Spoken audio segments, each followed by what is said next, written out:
travmadan keyin ota-onangiz qarshi bo'lib qadr yetishmaganmi?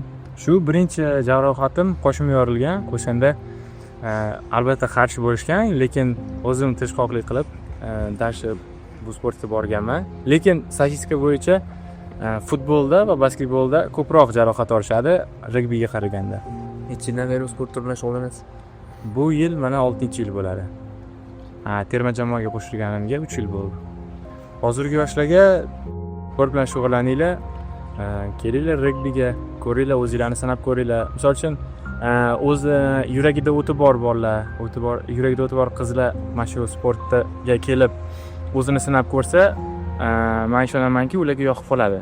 Chunki regbi sport turi bilan qatnashadiganlar kam emas. Har bir viloyatimizda bor. Terma jamoaga kattakon rahmat.